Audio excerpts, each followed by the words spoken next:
আসসালামু আলাইকুম। আজকেও খুবই মজার আরেকটি রেসিপি নিয়ে চলে আসলাম। আজকে ঝটপট কম সময়ে কিভাবে সুপি নুডলস তৈরি করতে পারবেন সেটাই করে দেখাবো। ফাঁকিবাজি স্টাইলে আজকে সুপি নুডলসটি তৈরি করে দেখাবো। এটা দেখতে যেমন লোভনীয়, খেতেও কিন্তু ভীষণ মজার। তৈরি করার জন্য আমি প্রথমে এখানে 2 প্যাকেট ম্যাগি স্যুপ নিয়েছি আর সাথে 1 প্যাকেট ম্যাগি নুডলস। এবার চুলায় একটি প্যান বসিয়ে 4 কাপ পানি দিয়ে দেব।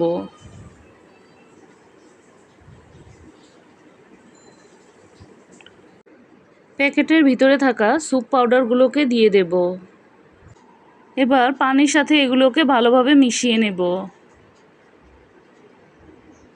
যেন দলা পেকে না থাকে।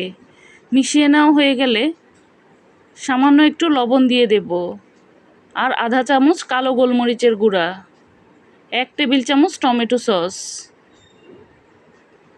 দিয়ে এবার সবগুলোকে একসাথে ভালোভাবে নাড়াচাড়া দিয়ে মিশিয়ে নেব।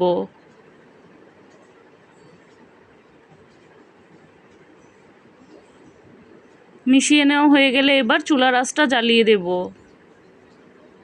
চুলার আঁচটা জ্বালিয়ে নাড়াচাড়া করতে থাকবো। স্যুপটা ফুটে উঠলে 2টি কাঁচামরিচকে এভাবে কুচি কুচি করে দিয়ে দেব। কাঁচামরিচটা দেওয়ার কারণে একটু ঝালঝাল হবে এবং ফ্লেভারটাও খুবই ভালো আসবে। এবার প্যাকেটের নুডলসটাকে দিয়ে দেব। নুডলসগুলোকে খুব বেশি ছোট করব না।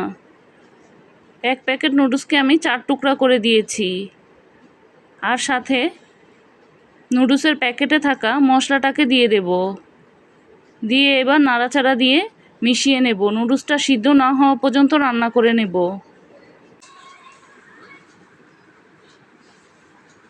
নুডলসটা যখন একদম পুরোপুরি সিদ্ধ হয়ে আসবে, স্যুপটাও ঘন হয়ে আসবে, তখন এখানে আমি এরকম 1 টুকরা থাই পাতা দিয়ে দেব। কেচি দিয়ে আমি এভাবে টুকরো টুকরো করে কেটে দিয়েছি।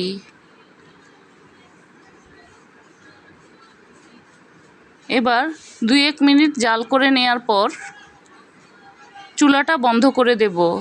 চুলাটা বন্ধ করে দিয়ে 1 টুকরো লেবুকে আমি এভাবে চিপে দিয়েছি।